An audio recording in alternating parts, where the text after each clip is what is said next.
Shavuot, Chazak Baruch Rabotai, Besorot Tovot. On est le 6 aujourd'hui, dans le mois d'Iyar, et on a une paracha Haremot Kedoshim.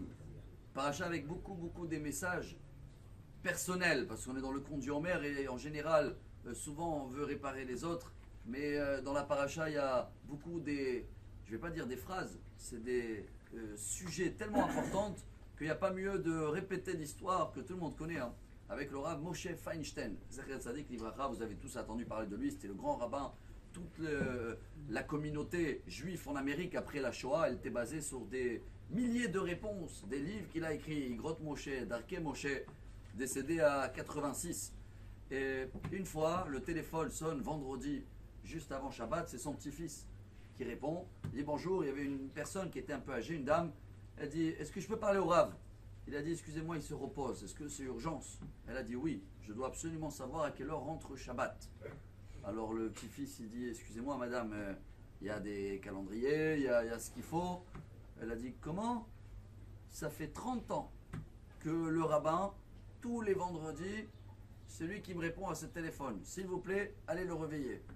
Après, il était très étonné. Et le rabbin, il a dit, oui, ça fait 30 ans qu'elle appelle tous les vendredis. Bonjour. Et ça, elle ne savait pas que c'était le grand rabbin d'Amérique. Hein.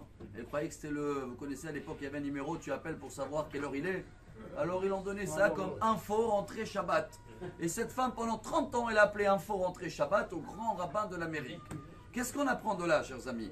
En fin de compte, cette histoire, qu'elle est vraie, elle est déjà dans le Talmud. Tout le monde la connaît, c'est Shabbat, page 30-31. Avec Hillel Azaken. Vous vous rappelez qu'ils ont fait une pari, qu'on va le tester si on peut le mettre en colère avant Shabbat. Arba Meotzuz. C'est comme si vous dites 200 000 euros. Et pour le mettre en colère, je fais l'histoire en bref, vous la connaissez, parce que la moralité est très forte. Quelqu'un il a dit, moi je vais le mettre en colère. Il est parti juste avant l'allumage des bougies. À l'heure où tout est stressé, toujours il dit le Ben Ishraï, c'est un moment chaud. Et il est parti. Mikan Hillel, manque de respect, hein, pas Rav Hillel. Hillel était le Nassi, le président de toute la communauté juive en Israël. Mikan Hillel, et il a commencé à demander des questions, à dormir debout, on dit en France. Hein. Pourquoi les Chinois, ils ont les yeux un peu comme ça?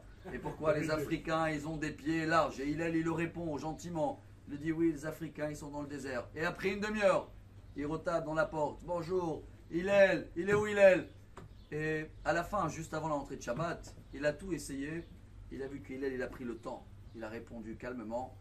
Il a dit, c'est toi Hillel, hein? Dommage, j'espère qu'il n'y a pas beaucoup comme toi. À cause de toi, j'ai perdu 200 000 euros. Hein. Alors Hillel, il a dit non. Même se mettre une colère une fois, ça aurait été bien que tu as perdu ces 200 000 euros, mais au moins, on a compris, ou tu as compris le message. C'était quoi le message, Rabotai? Hillel, il pouvait le dire. Mon fils, viens samedi soir et on va parler. Et Hillel aussi, il pouvait, et il avait le droit, hein, de l'akpid, on dit en hébreu, de s'énerver, de dire comment il manque de respect à le président, chef, rabbin, il appelle Hillel. Mais Hillel nous a appris quelque chose de très bien. Tant que tu vas te mêler de la vie des autres et tu vas essayer de réparer les autres, tu n'as pas compris le message de la paracha. Dieu m'a envoyé un test personnel de colère, il a dit Hillel à lui-même. Et bien c'est le moment de le travailler, pas le repousser à samedi soir. Alors à chaque moment, à chaque instant, si on veut vivre cette paracha, si on veut comprendre la réparation du Homer, chaque message, chaque fois qu'on vient, on le teste, c'est pour moi, pour me réparer à moi. Stop d'essayer de réparer les autres. Comme ça, la vie, elle devient beaucoup plus belle. Excellente journée.